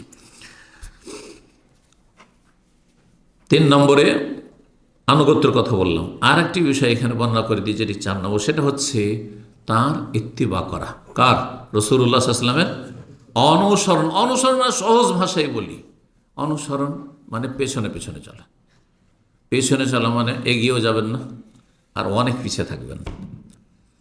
একজন লোক আমার সাথে বেরোলো, আর তারপরে সামনে আমি আস্তে চলছি, ও এগিয়ে চলে গেল। তো অনুসরণ বলবো এটা যে আমাকে ফলো করছে? না, আমাকে অনুসরণ করে, সে এগিয়ে চলে গেল। ইসলাম বোঝার ক্ষেত্রে এভাবে বুঝতে হয়। আচ্ছা, আর একজন আছে, 2 জন বেরিয়েছে, আর একজন আমার সাথে সাথে চললো না, সে অনেক পিছিয়ে থেকে গেল, থেমে থেকেই গেল, আমি চলে গেলাম 500 মিটার, তারপরে সে পেছনে পেছনে আসছে। তাকে বলেন আমার অনুসরণ করছে? না, সে অনুসরণ করে না। আরেকজন আবার আমার পাশে পাশে, আমার ডানে বা বামে, সামনে নয়, আমার পেছনে, জাস্ট পিছনে পিছনে কাছাকাছি আছে, হাতের নাগালে আছে, যাতে কোনো কথা বললে ডানে বামে সে শুনতে পারে, অথবা কোনো প্রয়োজন হলে সহযোগিতা করতে পারে। তো এই ব্যক্তিকে বলা যাবে আমাকে কি করছে? সে ফলো করছে, অনুসরণ করছে। এটা হচ্ছে ইত্তেবা। ইসলাম বোঝার ক্ষেত্রে ওইরকম। রাসূলুল্লাহ সাল্লাল্লাহু আলাইহি ওয়াসাল্লাম থেকে আগে বাড়া যাবে না। উদাহরণস্বরূপ নবী সাল্লাল্লাহু আলাইহি ওয়াসাল্লাম ঈদ দিয়েছেন কয়টি? 2টি। যারা 3টি ঈদ করেছে, ঈদে মিলাদুন্নবী, তারা আগে বেড়ে গেছে, বেদাতিরা আগে বেড়ে গেছে, শিরককারীরা মাজার পূজা করে আর কবর পাকা করে আগে বেড়ে গেছে। সুতরাং পথভ্রষ্ট তারা। আচ্ছা, লা তুকাদ্দিমু বাইনা ইয়াদাইল্লাহ, সূরা হুজরাতের প্রথম আয়াত। আল্লাহ এবং রাসূলের আগে বাড়িও না, আল্লাহ রাব্বুল আলামিন স্বয়ং কোরআনে কারিমে বলছেন প্রথম আয়াতে। অনেক পিছনে কারা? নবী সাল্লাল্লাহু আলাইহি ওয়াসাল্লাম কয় ওয়াক্ত নামাজ নিয়েছেন? 5 ওয়াক্ত। যারা 4 ওয়াক্ত পড়ে, শুধু ফজরটাই পড়তে পারি না। হ্যাঁ, যারা খেয়াল খুশি পড়ে, 3 ওয়াক্ত পড়ে, যখন মন তখন পড়ে, কোনোদিন 5 ওয়াক্ত একেবারে, আর কোনোদিন নেই, একেবারে নেই। হ্যাঁ, রমজান মাসে এত মুসল্লি হলো যে আমরা ফেল। অনেকে আছে গোটা বছর ফজর পড়ে না, কিন্তু রমজান মাসে শেখ এই বছর একটা তারাবি ছাড়েনি। মাশাআল্লাহ, ফরজটা পড়েন তো? আগে ফরজ ঠিক করেন, ফজর ঠিক করেন, তারপরে তারাবির চিন্তা করেন। আপনি একটি তারাবি ছাড়েনি, আর কোনোদিন প্রথম কাতার ছাড়িনি। আমি নফল অতিরিক্ত কাজ, সুন্নত কাজ, অতিরিক্ত কাজ, আপনার আগে ফরজ ঠিক আছে কিনা, এটা দেখার বিষয় রয়েছে। তো বলছিলাম যে যারা নবী সাল্লাল্লাহু আলাইহি ওয়াসাল্লাম থেকে অনেক পিছিয়ে আছে, মানে নবী 5 ওয়াক্ত নিয়েছেন, 4 ওয়াক্ত পড়ে। হ্যাঁ, নবী সাল্লাল্লাহু আলাইহি ওয়াসাল্লাম যেসব ওয়াজিব ফরজ করেছেন সেগুলির মেলাগুলি মানে না, টাকনার নিচে কাপড়। নবী সাল্লাল্লাহু বলেছেন জাহান্নামে যাবো, বলছে অসুবিধা নেই, দেখা যাবে, যাবো। অথবা বিশ্বাস নেই হাদিসের উপর, তাহলে তো কুফরি কথা হয়ে যাবে, আরও বড় অপরাধ হয়ে যাবে। বিশ্বাস আছে কিন্তু গাফিলতি। কেন? 60 বছর, 70 বছর, 80 বছর বয়স হয়ে যাচ্ছে, তারপরে মুখে দাঁড়িয়ে নেই। আপনার কোন শখটা আর থেকে গেছে? কোন শখটা আপনার থেকে গেছে? হ্যাঁ হ্যাঁ, আলেম হয়েছেন আরব বিশ্বে, এমন আপনার অন্য আরব দেশগুলোর কথা বলছি, বড় বড় আল্লামা, আর বড় বড় আজহারি, আর বড় বড় আপনার ইউনিভার্সিটির বড় বড় আপনার স্কলার, আর তারা ইসলামের অনেক লিখনে লিখছে, আর এদিকে মুখ চেহারা দেখলে অরুচি হয়ে যাচ্ছে, আল্লাহ আমার তো অরুচি হয়ে যাচ্ছে। আর মুখ চেহারা দেখলে আপনার বিশ্বাস, মুসলিম কিনা বিশ্বাস করা যায় না, তো আলেম বলে বিশ্বাস করা তো মোটেই উচিত হয় না। এটা কি চলবে? না, মোটেই চলবে না। কেন তাহলে? তাহলে এরা কি করছে? অনেক পিছিয়ে গেছে। তাহলে অনুসারী কারা? যারা নবীর আগেও বাড়ে না, শিরক বেদাতকারীও নয়, আর ফাসেক ফাজের, চোর ডাকাত পাপী নয়, ফরজ অজেব ত্যাগকারী নয়, বরং যারা নবী সাল্লাল্লাহু আলাইহি ওয়াসাল্লামের পেছনে পেছনে থেকে যেইভাবে রাসূলুল্লাহ সাল্লাল্লাহু আলাইহি ওয়াসাল্লাম জীবন গড়তে বলেছেন সেইভাবে জীবন গড়ার চেষ্টা করে। আল্লাহ যেন তৌফিক দান করে। এর নাম হচ্ছে ইত্তিবা। সূরা আরাফের আয়াত নম্বর 158-তে বলছেন ওয়াত্তাবিউহু লাআল্লাকুম তাহতাদুন, নবীর তোমরা অনুসরণ করো, তাহলে কি হবে? তাহলে হেদায়েত পাবে। এটি একটি আয়াত। আর একটি আয়াত সূরা আলে ইমরান আয়াত নম্বর 31, আল্লাহ বলছেন কুল ইন কুনতুম তুহিব্বুন আল্লাহ, হে নবী মানব জাতিকে জানিয়ে দাও। আল্লাহ বলছেন নবীকে জানিয়ে দিতে, নবী নিজের পক্ষ থেকে বলছেন না।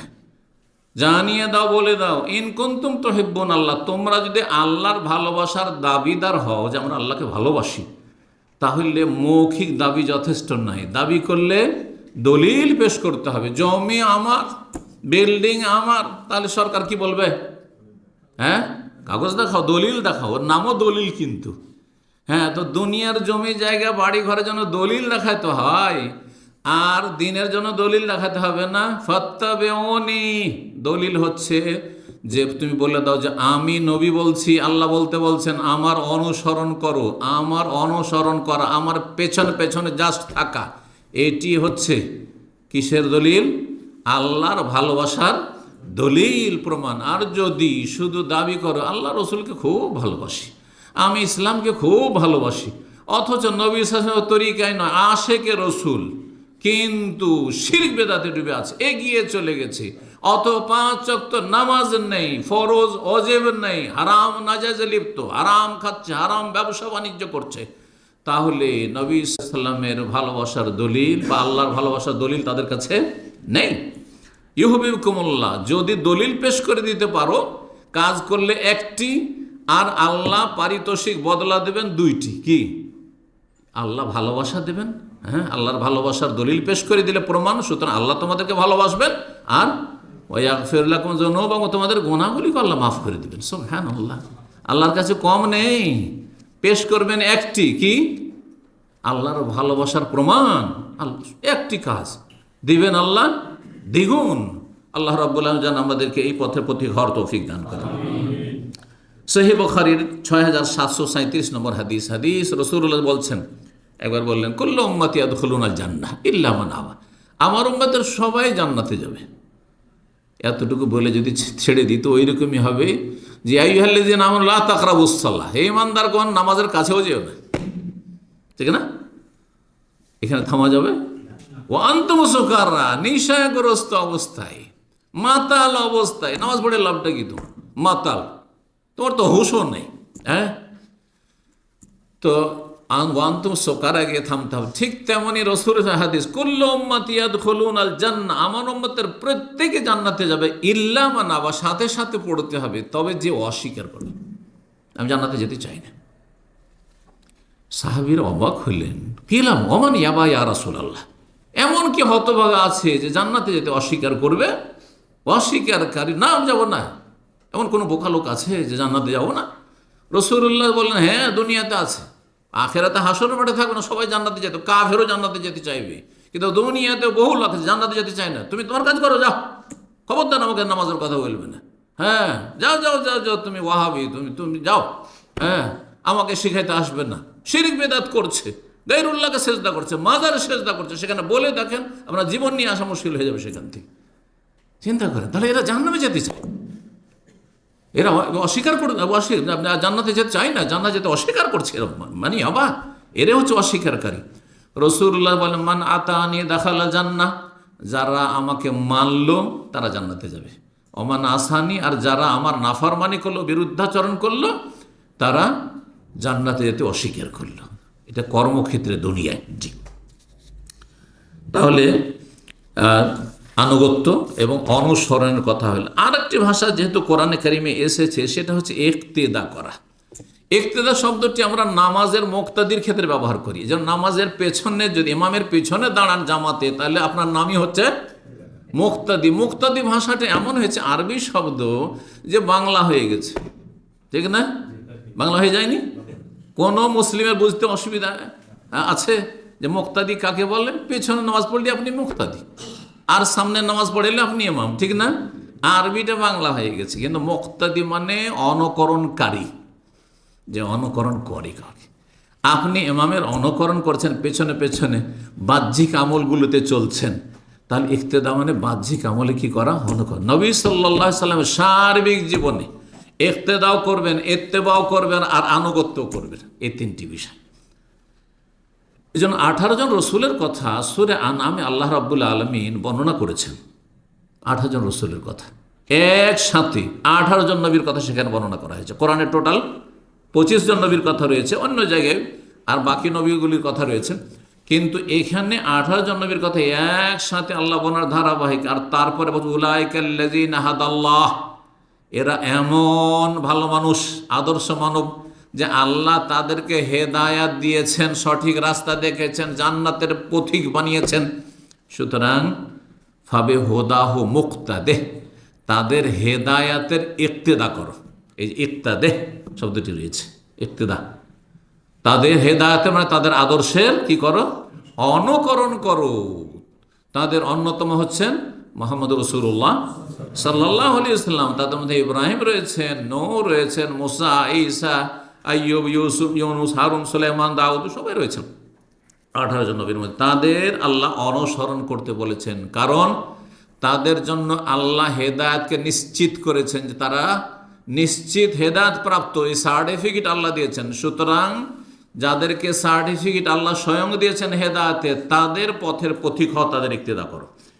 সূরা আহজাবের 8 নম্বর 21 রয়েছে, লাকাদ কানা লাকুম ফি রাসূলিল্লাহি উসওয়াতুন হাসানা, নিঃসন্দেহে তোমাদের জন্য রসুলের জীবনে কি রয়েছে? উত্তম আদর্শ রয়েছে। উত্তম আদর্শ, একমাত্র আদর্শ। উত্তম আদর্শ ছাড়া কেউ অনুত্তম আদর্শ নিতে যাবে নাকি? ভালো খাবার পেলে কালো খাবার কেউ খেতে যাবে? হ্যাঁ, ভালো পানি পাচ্ছেন আপনি সৌদি আরবে, আর আপনি দেশের মধ্যে টিউবওয়েলের পানি খাবেন? কখনো খাবেন না আপনি। জি, তারপরেও টিউবওয়েলের পানি খেয়েও মানুষ সুস্থ থাকতে পারে, কিন্তু হেদায়েত ছাড়া, ইসলাম ছাড়া, নবীর আদর্শ ছাড়া, ওমাইয়াবতাগি গায়রাল ইসলামে দীনান ফালা ইউকবাল মিনহু, দিন ইসলাম ছাড়া অন্য কোনো মত কেউ যদি চয়েস করে এবং অনুসরণ করে, তো কখন আল্লাহ গ্রহণ করবেন না, এবং ওয়া ফিল আখিরাতি মিনাল খাস, পরকালে ক্ষতিগ্রস্ত হবে। কথা লম্বা হয়ে যাচ্ছে, বাকি আছে। তাহলে এখন কয়টি হলো? হ্যাঁ, 5টি হয়েছে। যদি আর 2টিকে তাতে ঢুকিয়ে দেওয়া হয় 5টির মধ্যে, তাহলে হ্যাঁ কয়টি হয়েছে? 3টি না, কত হয়েছে বলেন? 3টি হয়েছে। আর 4 নম্বর হচ্ছে, কারণ আমি 7টিতে বর্ণনা করবো, যাই হোক 6 নম্বর হচ্ছে এক ধারাবাহিক বর্ণনা করে দিয়ে 10টি করিয়ে দিই, তাহলে সুবিধা হবে। তাওকীরুহু সাল্লাল্লাহু, নবী সাল্লাল্লাহু আলাইহি সাল্লামের সম্মান করা, নবী সাল্লাল্লাহু আলাইহি সাল্লামের সম্মান। তাওকীরুহু, আল্লাহ রাব্বুল আলামিন বলেছেন সূরাতুল ফাতিহা, তার সম্মান করবে।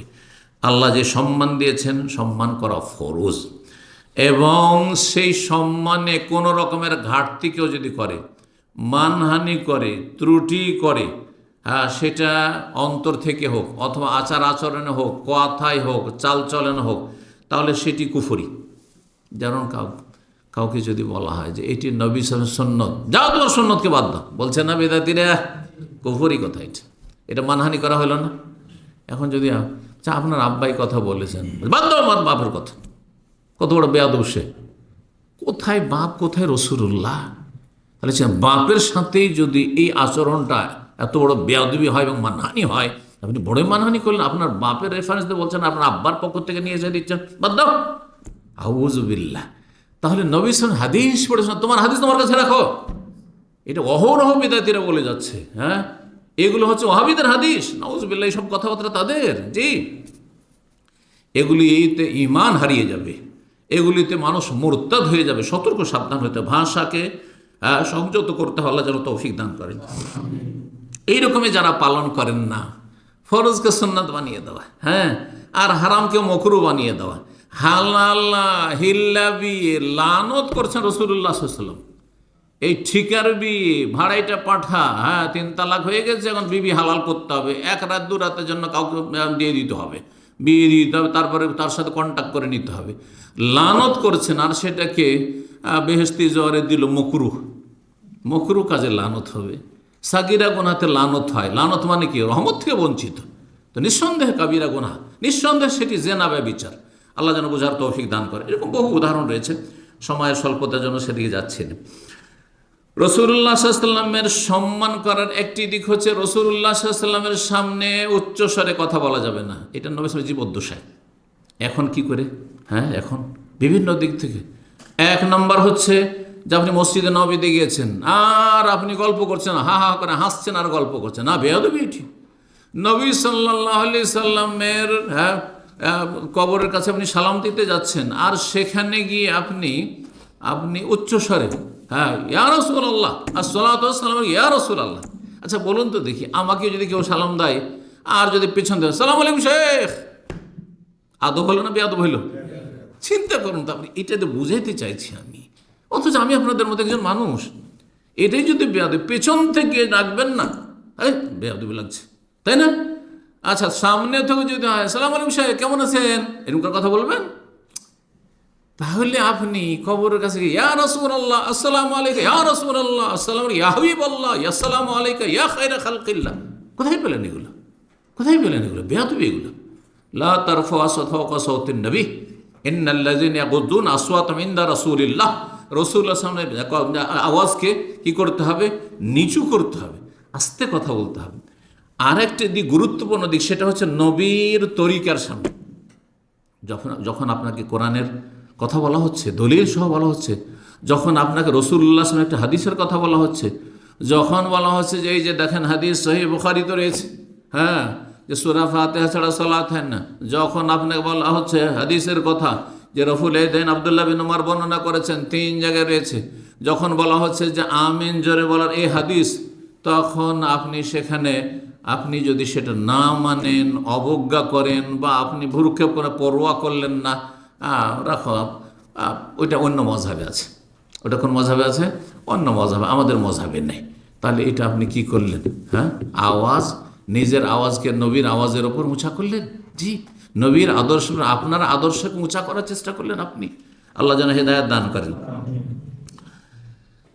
7 নম্বর, এই জন্য নবী সাল্লাল্লাহু আলাইহি ওয়াসাল্লামকে ডাকার ক্ষেত্রেও ইয়া রাসূলুল্লাহ বলে ডাকতে বলা হয়েছে, ইয়া নবী আল্লাহ বলে ডাকতে হয়েছে, আদবের সাথে, আস্তে। এবং নবীকে নাম ধরে ডাকা হারাম ছিল। কোন সাহাবে নবী সাল্লাল্লাহু আলাইহি ওয়াসাল্লামকে নাম ধরে ডাকতেন না। এখনো ইয়া মুহাম্মদ বলে ডাকবেন একমাত্র যেখানে দুয়াতে আছে, যেমন আল্লাহুম্মা সাল্লি আলা মুহাম্মদ, আল্লাহ বারেক আলা মুহাম্মদ, সেখানে বলবেন না? বলবেন না? সেখানে বলবেন। জি, কিন্তু আপনি দেখুন না, আসসালামু আলাইকা ইয়া মুহাম্মদ বলবেন, আসসালামু আলাইকা ইয়া রাসূলুল্লাহ, আসসালামু আলাইকা ইয়া নবী আল্লাহ, আসসালামু আলাইকা ইয়া হাবিব আল্লাহ, কিন্তু আস্তে আওয়াজে বলবেন। 7 নম্বর হচ্ছে নবী সাল্লাল্লাহু আলাইহি সাল্লামের যে আল্লাহ মর্যাদা দিয়েছেন, সে মর্যাদাকে উন্নীত করা। মানে তাকে আল্লাহ যখন উঁচা করেছেন, তো আপনি তার আলাপ আলোচনার মাধ্যমে, আপনি তার সবসময় ভালো চর্চার মাধ্যমে বা আদর্শের প্রচার প্রসারের মাধ্যমে তার আদর্শকে উঁচা করবেন, মানে তাকে উঁচা করা হইল। এই জন্য আল্লাহ কোরআন এখানে বলেছেন যে ওয়ারাফা'না লাকা যিকরাক, আলাম নাশরাহ লাকা সাদরাক। আল্লাহ একটি আয়াতে কি বলছেন? ওয়ারাফা'না লাকা যিকরাক, হে নবী তোমার আলোচনাকে, তোমার সুখ্যাতিকে আমি উন্নীত করেছি, ওপরে উঠিয়েছি। তোমার আলাপ আলোচনাকে, গুণগানকে, তোমার সুখ্যাতিকে আমি উন্নীত করেছি, উঁচা করেছি। এই জন্য নবী করিম সাল্লাল্লাহু আলাইহি সাল্লামের নাম আজানে উচ্চারণ হচ্ছে আশহাদু আল্লা ইলাহা ইল্লাল্লাহর সাথেই আশহাদু আন্না মুহাম্মাদুর রাসূলুল্লাহ। একামতে হচ্ছে, আত্তাহিয়াতে হচ্ছে আসসালামু আলাইকা আইয়ুহান নবী ওয়া রাহমাতুল্লাহ, দুরুদে হচ্ছে আল্লাহুম্মা সাল্লি আলা মুহাম্মদ, আল্লাহ বারিক আলা মুহাম্মদ, ইত্যাদি ইত্যাদি। আজানের পরে দোয়া হচ্ছে আল্লাহ ওয়াতি মুহাম্মাদানিল ওয়াসিলাতা ওয়াল ফাদিলা। এইভাবে যদি বর্ণনা করে নবী করিম সাল্লাল্লাহু আলাইহি সাল্লামকে আল্লাহ কত উঁচু সম্মান দিয়েছেন, সুতরাং সেই সম্মান দিয়ে কথা বলবেন। তাকে সম্মান করা মানে তার হাদিসকে সম্মান করা, তার আদর্শকে সম্মান করা, তার শরীয়তকে সম্মান করা, তার পরিবার পরিজনকে সম্মান করা, তার সাহাবাই কেরামদেরকে সম্মান করা। সুতরাং যারা সাহাবাই কেরামদের মানহানি করে, 5 জন সাহাবী ছাড়া সবাইকে কাফের মনে করে, কারা? শিয়ার। আর যারা শিয়া প্রেমী আমাদের দেশের, তারা সাহাবাই কেরামদের দলে আছে না নবীর দুশ্মনদের দলে আছে? সাহাবাই কেরামদের দুশ্মনদের দল মানে নবীর দুশ্মনের দলের সাথে আছে। চিন্তা করুন তাহলে। হ্যাঁ, আর তাদের পিছনে পিছনে এক শ্রেণীর লোকেরা ছুটছে। হ্যাঁ, তাদের ইসলামের ভ্রান্ত ব্যাখ্যায় বিশ্বাসী হচ্ছে। আল্লাহ তাদের অনিষ্ট থেকে রক্ষা করুন, বোঝার তৌফিক দান করুন।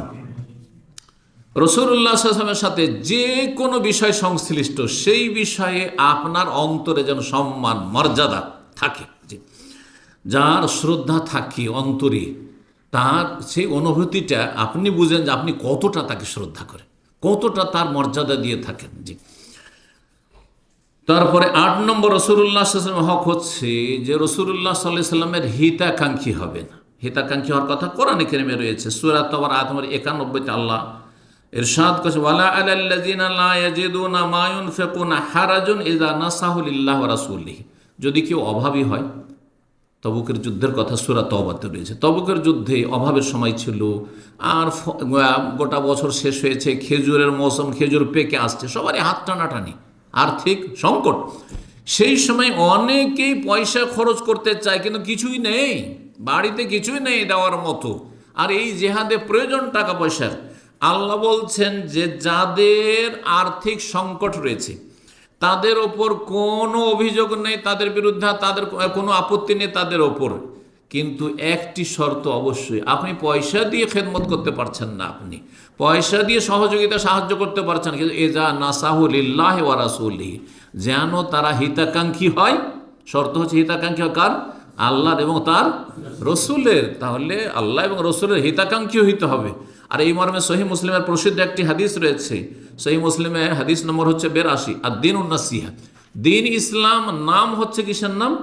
নাসিহা, হিতাকাঙ্ক্ষী হওয়ার নাম, শুভকাঙ্ক্ষার নাম, কল্যাণ কামনার নাম। যে আপনি যে কোনো স্তরের মানুষের জন্য, মানুষের রবের জন্য আপনি কি হবেন? হিতাকাঙ্ক্ষী হবেন। কার জন্য হিতাকাঙ্ক্ষী? লিল্লাহি ওয়া লিকিতাবিহি ওয়া লিরাসূলিহি ওয়া লিআইম্মাতিল মুসলিমিন ওয়া আম্মাতিহি। 5টি কথা বলেছেন। একটি আমার লেকচারই আছে এর ওপর। এই যে ইউকে লন্ডনে গিয়ে যে লেকচার দিলাম, তার একটি আলোচনায় আছে যে হিতাকাঙ্ক্ষী হওয়া, নাসিহা। কেমন করে আপনি নাসিহা করবেন আল্লাহর জন্য? কেমন করে হিতাকাঙ্ক্ষী হবেন রসুলের জন্য? কেমন করে হিতাকাঙ্ক্ষী হবেন কোরআনে কারিমের জন্য, লিকিতাবিহি? কেমন করে আপনি হিতাকাঙ্ক্ষী হবেন আপনি মুসলিম জনগণের জন্য, মুসলিম শাসকের জন্য, ইত্যাদি ইত্যাদি। ওলামায়ে কেরামদের জন্য হিতাকাঙ্ক্ষী হবেন। আইম্মাতুল মুসলিমের মধ্যে ওলামা শামিল আছে।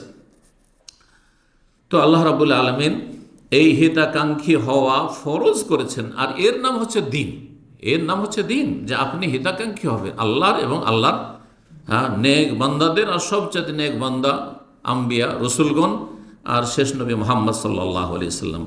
9 নম্বর, সেটা হচ্ছে নবীকে যখন ভালোবাসেন, নবীর হক আদায় করে, তো নবীর পরিবার পরিজন, নিজের বিবিগণকে ভালোবাসতে হবে, নবীর বংশধরকে ভালোবাসতে হবে, হাসান হোসেনকে ভালোবাসতে হবে, আলীকে ভালোবাসতে হবে, গোটা বংশের যারা মোমেন মোমেনাত কোরাইশ তাদেরকে ভালোবাসতে হবে, যাদের সাথে রক্তের সম্পর্ক রয়েছে নবী সাল্লাল্লাহু আলাইহি সাল্লামের, কিন্তু তারা ঈমানদার, তার সাথে শর্ত এটি, তাদেরকে ভালোবাসতে হবে। তো এই ভালোবাসা আপনার কিসের খাতিরে ভালোবাসা?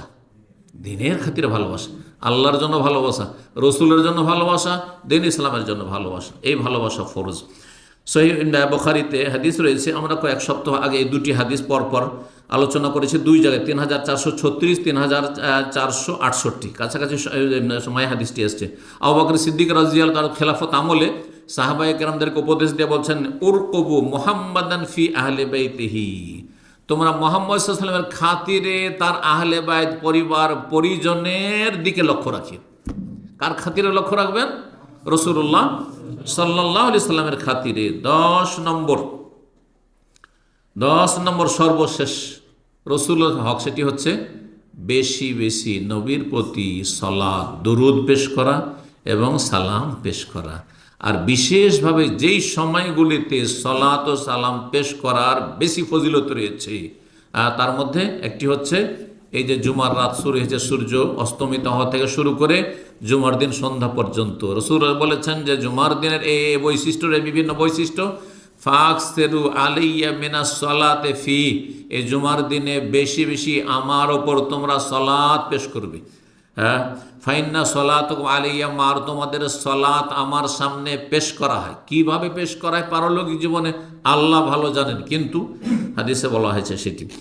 তো আল্লাহ রাব্বুল সূরা আহজাব আয়াত 56-তে স্বয়ং নির্দেশ দিয়েছেন নবীর এই হকটি আদায় করা, সালাত এবং সালাম। সালাতকে আমাদের দেশের মানুষরা দুরুদ বলে, সালামটাকে আবার ঠিক রেখেছে, সালামটাকে ঠিক, যেমন জাকাতটাকে ঠিক রেখেছে কিন্তু সিয়ামকে কি করে দিয়েছে, রোজা বানিয়ে দিয়েছে। হজকে ঠিক রেখেছে কিন্তু সালাত, হ্যাঁ, কে 5 ওয়াক্ত সালাতকে কি বানিয়ে দিয়েছে, নামাজ বানিয়ে দেয়। ফার্সি কিছু ফার্সি আর কিছু আরবি, এই হলো অবস্থা, দেশীয় অবস্থা।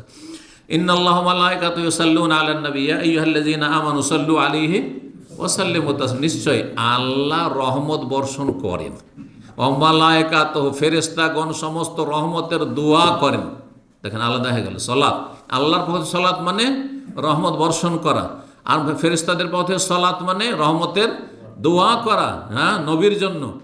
আর আমাদের দায়িত্ব হচ্ছে কি করব, ইয়া আইয়ুহাল্লাযীনা আমানু সাল্লু আলাইহি ওয়া সাল্লিমু তাসলিমা, হে ঈমানদার তোমরা তার প্রতি সালাত পেশ করো এবং তার প্রতি যথাযথ সালাম পেশ করো। সাল্লু ওয়া সাল্লিমু তাসলিমা, যথাযথ সালাম পেশ করো। যথাযথ সালাম মানে কি, যেভাবে পেশ করতে বলা হয়েছে, যেভাবে করতে বলা হয়েছে। তার মধ্যে কিছু ফরজ আছে আর কিছু সুন্নত মুস্তাহাব আছে, আর বাকি নফল। ফরজ কখন, নামাজের ভিতরে, নামাজের ভিতরে আত্তাহিয়াতুতে আসসালামু আলাইকা আইয়ুহান নবী ওয়া রাহমাতুল্লাহ বলতে হবে, এটি ফরজ। রুকুন, দুরুদে ইব্রাহিমি পড়তে আল্লাহুম্মা সাল্লি আলা মুহাম্মদ ওয়া আলা আলি মুহাম্মদ, নামাজের ভিতরে ফরজ। হ্যাঁ, এটা হচ্ছে সঠিক মত, যদি ইখতিলাফ দুরুদের ক্ষেত্রে একটু আছে বা এতেও আছে আত্তাহিয়াতে, কিন্তু ইখতিলাফ থাকে না। আসল হচ্ছে যেগুলি ফরজ, রুকুন অথবা ওয়াজিব অবশ্যই। তো দুরুদ সালাম দেখেন নামাজের ভিতরে ফরজ।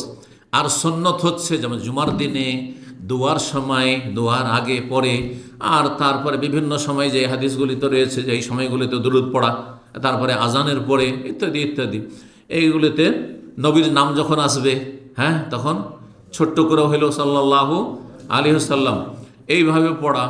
আর এছাড়া বাকি আপনি বেশি বেশি পড়বেন, আপনি বেশি বেশি যে কোনো সময় আপনি আল্লাহুম্মা সাল্লি আলা মুহাম্মদ, আল্লাহু বারিক আলা মুহাম্মদ পড়তে পারেন, কোনো অসুবিধা নেই। এগুলোকে নফল বলতে পারি। তাহলে আমরা 3 ভাগে ভাগ করতে পারি, নবী সাল্লাল্লাহু প্রতি সালাত ও সালাম পেশ করা।